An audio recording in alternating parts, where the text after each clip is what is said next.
Hello, welcome back to the Villa View, where we're continuing our look at the players that played for Aston Villa last season and marking them on how well we think they did. This time it's the turn of the midfielders. Stay tuned. We've actually come prepared for once to a Villa View show. We've actually made notes, and as I'm leading this time, it's my prerogative to choose the order. So I'm going to start with Henry Lansbury. Matt, I just want to throw a little stat at you to begin with, and I'm going to have to look at my notes because I'm not that well prepared.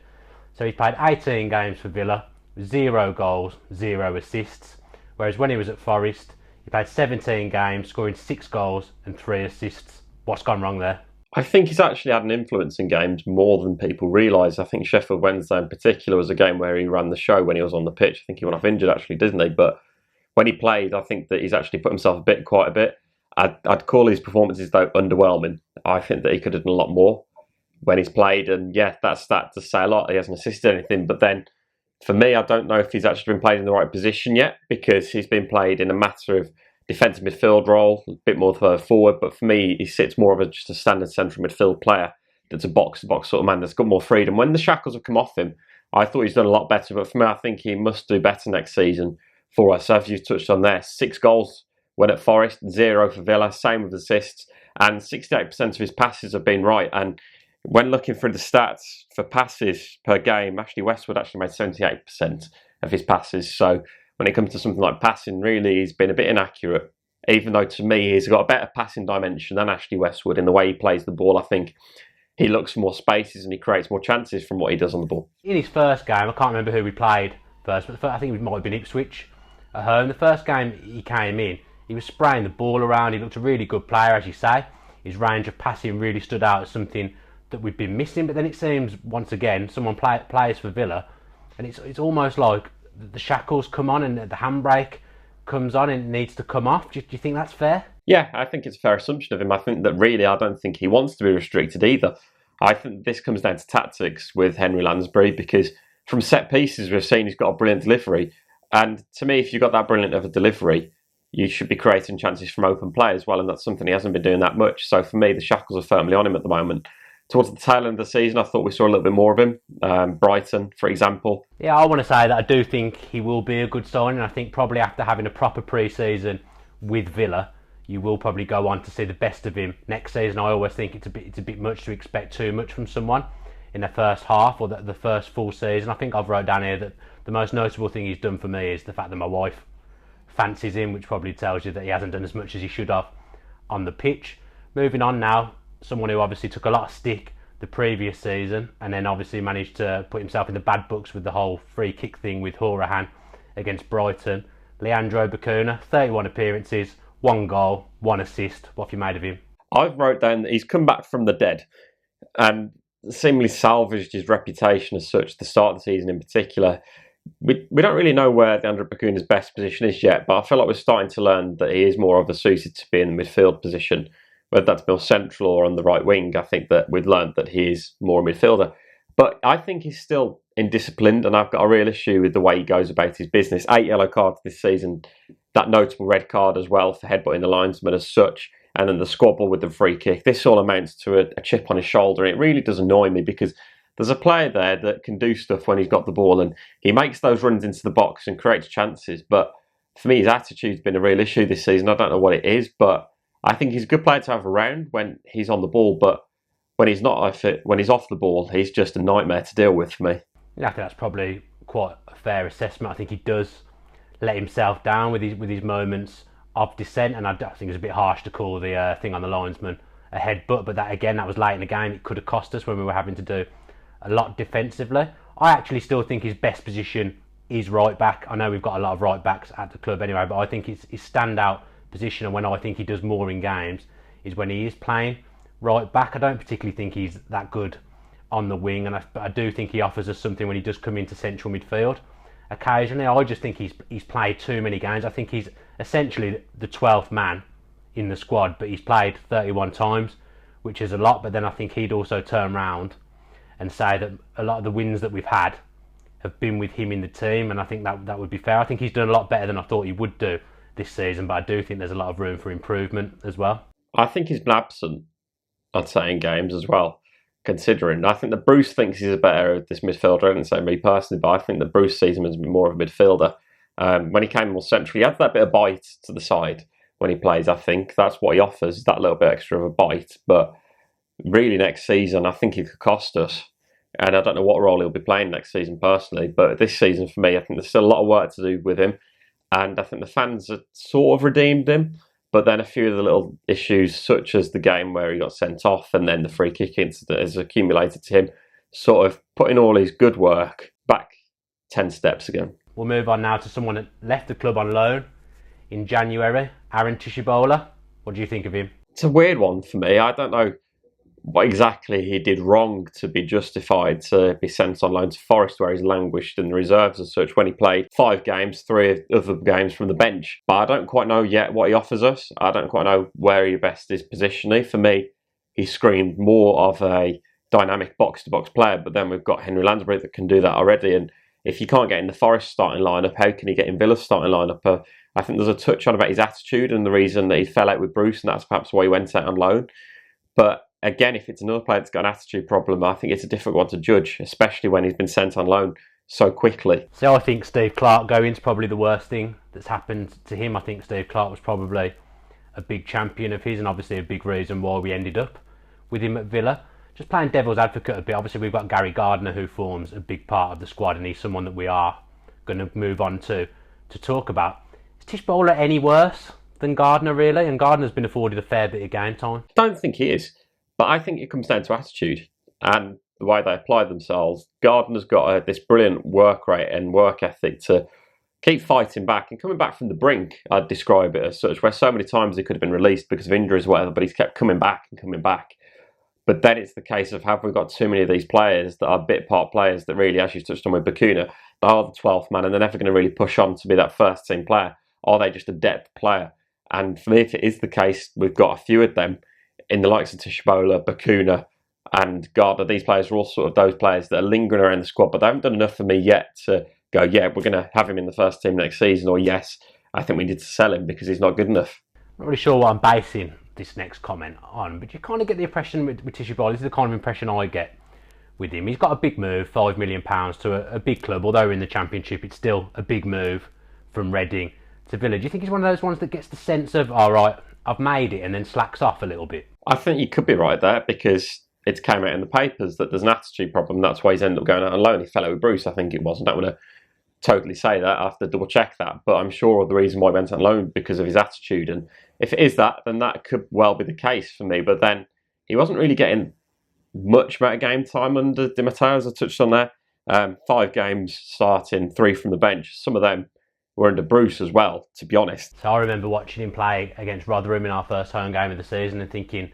he looks a decent player, but then I think I thought that about quite a lot of our players that day, and then it turned out that Rotherham were absolute garbage. If you're a betting man, would you say that Tishibola is going to play for Villa again? I reckon, yeah, because we paid £5 million for him. Nobody will touch him for anywhere near that figure, and the only way he'll be leaving us is if we recoup $5 million. I'm going to go against you and say I don't think he'll play for us again, so we'll see who's right next season. Next up, the man we signed from Barnsley in January, Conor Hourihane. Bit of a similar tale to Lansbury, really, for you? Yeah, but I think I've got more to defend Hourihane than I have Lansbury. Hourihane got chucked on the left wing against Norwich City, and ever since was either on the bench or shoved on the left wing. Now, Hourihane's got no pace to be able to be a left winger, for one. And two, his most natural position is in sort of the central attacking midfield role, where he scored for Barnsley this season with 6 goals and 11 assists. He was the highest average rating player in the whole league when we signed him. Since then, it's deteriorated from it. It's sort of knocked off quite dramatically. 3 assists in 17 games, 1 goal, 81% passing percentage, though. For me, we've seen the quality there, though, and it's just about playing him in the natural position because it's nothing more frustrating than seeing somebody with so much ability getting shoved out on the left wing, where for me, he's rendered useless in comparison to being a central player. Well, you talk about the left wing, I think in his first few games as well, we bizarrely were playing him on the right-hand side of a central midfield 3, which quite frankly I found baffling. I think that he is another one like Lansbury. If you take the shackles off the midfield, we'll see him sparkle, because we took statistically the best player in the Championship from Barnsley, and he's not really managed to recapture that form for a number of reasons. Some of them you've touched on, but next season I think he'll be a success, and I think he can feel hard done by. His dead balls look very good on the last day of the season. I'd have liked to have seen more of him towards the end of the season, but I think Bruce preferred Bakuna for whatever reason. And again, that's a bit bizarre as well, because Horahan looks like he was a Bruce signing, and then Bakuna, obviously, he's inherited, so I found that a bit strange. But I think you will see the best of Horahan next season for me. Next up, a man that left us in January, arguably Horahan replaced him. Ashley Westwood went to Burnley for around 8 million, I think. What did you make of his season? Looking back, it's gone stale for him. It went really stale. Last season we sort of saw that, and this season was just the accumulation of that. I thought that he's the sort of player that will always pass the ball and turn the ball over well for you, but really won't do much else if he's not got the players around him. I think that I'll always use the example, under Tim Sherwood, Ashley Westwood was one of our best players because he was given a bit of creative freedom and he had players alongside him, Tom Cleverley and Fabian Delph, that allowed him to do things with the ball. This season he didn't have that, and I think the move was what was needed for him. I thought he was desperately needing that. 78% of his passes were on point, 1.1 interceptions per game, which isn't bad. But then you look at who we've replaced him with, and for me it's a no-brainer to cash in on Westwood when we can, because really he didn't offer us much, and I tried to defend him to the hilt, but it'd gone stale for him. So I see what you're saying with the stale thing, because I think it's the same with Kieran Clark, where sometimes a player just needs to get away from Villa Park to show what they're about. And to be fair, he hasn't pulled up any massive trees with Burnley, although I do remember when he first went there, they played against Chelsea and he played very well. I liked him, everyone knows I liked him, not the popularist view, but I think there was a place for him at Villa. I've said before that I don't think you need Jedinak for every game, especially when teams are sitting back against you. I think Westwood could have done the job. And you talked of Cleverley and Delph, they were obviously doing the things that Westwood can't do. They were the legs around him under Tim Sherwood, and I think if we'd have been clever, we could have had that with Lansbury and Horahan in the Championship. I think Westwood's a Premier League player. I think he'll pretty much always be a Premier League player throughout his career now, and I was disappointed to sell him, but I think the fans, really, the way they treated him, I think was poor for a lot of the time, and especially this season, especially when he was one of the only ones that showed any emotion last season, about the season before, about relegation. I think the fans really left Bruce no choice other than to sell him, and Bruce was picking him for the most part. I think Bruce liked him, and I think he probably reluctantly sold him to give him a move, to give him a fresh start. But as I say, I think there was a place for him in the squad. Next up, one of the shining lights of the season for me, and someone I'm really excited to see what they can do next season, Andre Green. So unfortunate that he hasn't scored. So unfortunate he's not even assisted a goal. I know he's hit the post so many times, into the crossbar, and laid on so many chances, but for me, he's possibly the most exciting thing that's came out the past season, and the most exciting thing that's come out of the academy, bar Jack Grealish, in recent years. I think that there's ability there, and we just need to see it in more games. I look at his stats: 4 starts, 11 games from the bench. There's a real player that needs to push on next season. I think he can. I don't think there's the same hype around him as Jack Grealish, and I think that will benefit him hugely. Almost as if you've seen my notes prior. I know that you haven't, but I've pretty much wrote down the exact same thing. The fact that he was so unlucky. I don't know how he didn't manage to get a goal. He showed a good maturity. He's only 18 years of age. He's direct. He's got quick feet. He looks like he's decent with both feet. His delivery is decent, and he gets himself into dangerous positions. But what I liked about him is, obviously we've talked about the style of football Villa were playing. The defensive side of his game was very good. He was having to be very switched on defensively, and I liked that, and I like that from the wingers. When you've got a winger that can track back as well, it really helps the fullback, and I think there was a makings of a decent partnership down the left-hand side with him and Neil Taylor. I'm excited for him. I'd expect next season, if he starts well for Villa, he'll find himself in the England under-21 squad. I think the main point is there's no media circus around him, and that'll benefit him 10 times as well. Yeah, I think that's very valid, what you're saying there. I think it's very important the way that we handle Andre Green, because I think we'll be coming on to Jack Grealish, obviously, but I don't think Villa have handled him the best, and it's important that we do that with Andre Green, because he's definitely a talent. Next up, Thor Berker-Bjarnason. What did you make of him? I don't know, to be honest. I really don't know. Every game he played for us, he was in a different position, and then he got injured. And I just don't know. I think there's a place for him in the squad. I think he's going to be a good player next season. He proves to be a good squad player. I think we've seen enough to say that. But I genuinely don't know what to make of him because of the little game time he's had, bar the fact I think he'll be a decent squad player for us next season when we know what his best position is. Do you not think that Bruce needs to take a a bit of criticism actually for when we got Bjarnason, because he threw him straight in, having he hadn't played any football for 6 weeks. Obviously, England's a lot different to the league, the Swiss league he was playing in before. Do you think it was a bit naive to throw him straight in and then to keep moving him around into different positions? Because it's not that wasn't the easiest of introductions for him, and he came to the team at the wrong time really, because we were on a difficult run, and then playing him in a number of positions that was never going to do him any good, was it? Baptism of fire. And I think you've hit the point there spot on. He was unfit. We've chucked him in there because I think we had a few injuries at the time, if I remember rightly. So we chucked him in there right at the deep end, and really, he sank, not swam. Well, we did have a few injuries, but I remember the Forest away game. You've got Jordan Amavi sitting on the bench. You changed to a 5 at the back with wing backs, which you'd have thought would have been ideal for Amavi. Yet you throw the Icelandic lad who's never really played in England before out of position with no left foot at left wing back. That was bizarre. It's not a baptism of fire. That's just a baptism of stupidity. If I stick my neck on the line, which I do quite often, and I'm quite often wrong, I do think that he's going to turn into a good player for Villa. Surprise package, perhaps. A player we've already touched on, Gary Gardner.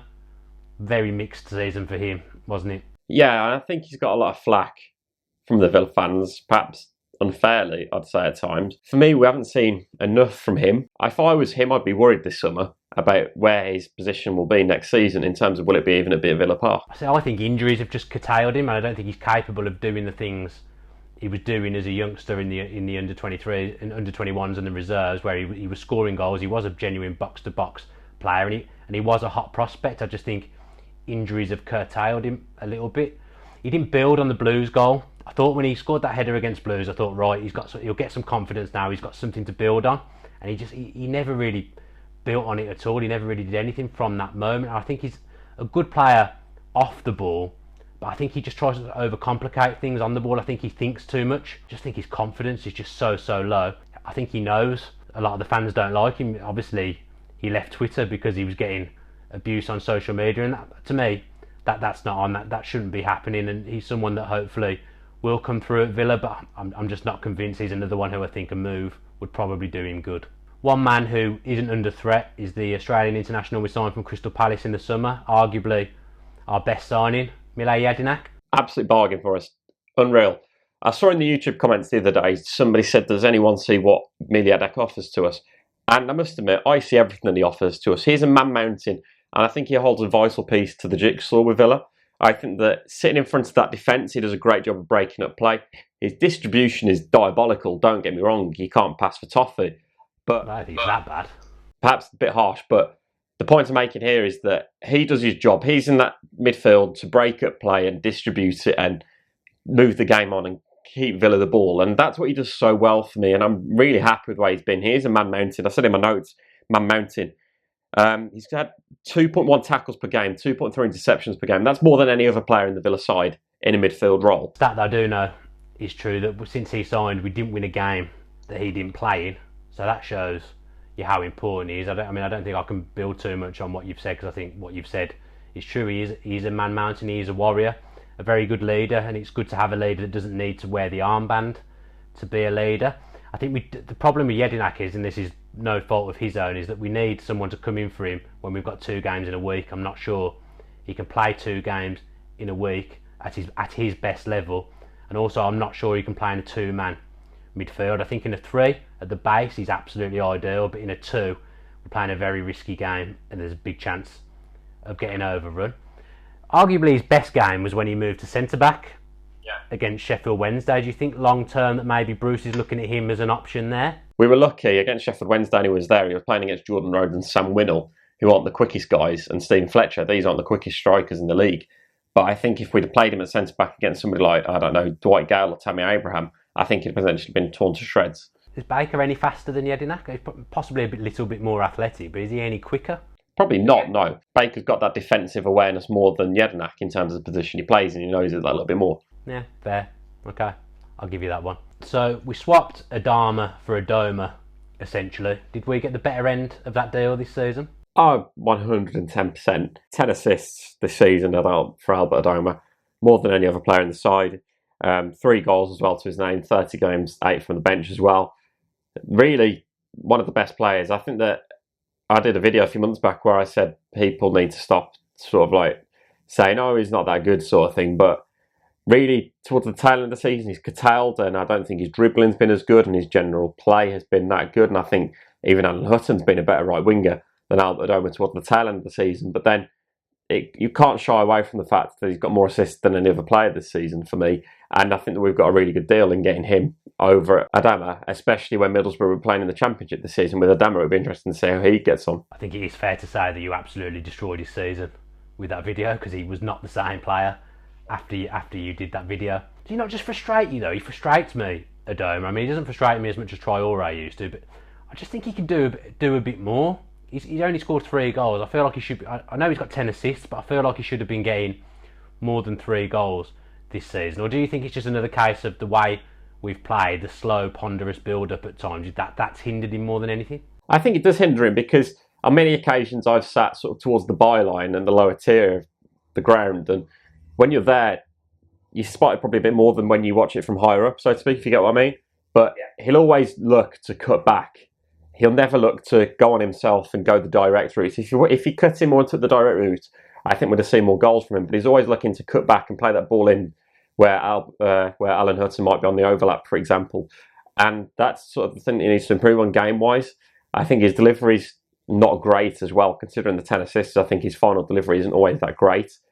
And really, I think we should have seen a little bit more from him at times this season, especially when you compare him to, say, Matt Ritchie's stats, for example, from the similar position. Yeah, you see, I think Adomah is actually really important. I think the games that he's played well, Villa have tended to play well. I remember Cardiff at home. I think he scored his first goal. He was really good that game, the first half against Preston, when he scored 2 goals. He was really effective, and the team seems to play better when he plays better. But I think if you look at the fact he has got 10 assists, he can argue that he's done his job this season. I just think there's a better player there than we're seeing in a lot of games, and I hope that next season, having again like Lansbury, if he has a pre-season with Villa, I hope we see the best of him next season, because I think he's got more to offer than he's showing, even though he has had a lot of good games, to be fair to him. Just going to touch on Jordan Lydon. He didn't actually play for us this season, but had it not been for injuries, do you think he would have been involved? 100%. I think he's a younger, more athletic Mili Jednak in position, and we need that. I think his most natural position is as a central defensive midfielder. I know he can play right back as well, but for me, I think he's more natural at the central defensive midfield role. And next season, I hope we do see a lot more of him, and perhaps he could be the guy that is Mili Jednak's number 2. See, I think I'm eyeing him up for Gardner's spot as the reserve central midfielder next season. What I liked about Lydon when he played the season before is we were obviously garbage because we got 17 points, but he came into that struggling team and he didn't actually play that great himself, but he didn't hide. He still went after the ball. I think I remember him making a mistake against Bournemouth and we conceded a goal from it, but he didn't hide. He came back in the game after, I think, because I think he got dragged at half time actually. He came back in and played again, and he didn't hide. And I like Lydon. I think he's got a future for us, and I think he would have played a part in the squad for sure. Finally, the man that splits opinion really amongst the Villa faithful, Jack Grealish. Everyone knows I'm an avid defender of Grealish. I think he takes a lot of flack, and I think a lot of it is completely unnecessary and completely unwarranted. What are your thoughts? Second highest goal scorer this season. That says a lot for a guy that isn't that good or doesn't play enough games. I really think that there's a player there that needs the shackles taken off him. Bruce has kept him sort of into this, so I don't even know what he's done to him, but he's not really done what he should have done with him. I think he needs to have given him more freedom on the ball, and I think he needs to have given him more game time, because we saw towards the tail end of the season, he was scoring goals for us and creating chances. Most notably, that goal against Fulham was, I'm sorry, it was world class. I'm going to say it, that goal was world class. The way he finished it was brilliant, the way he cut in. And I think he can do a lot more of that.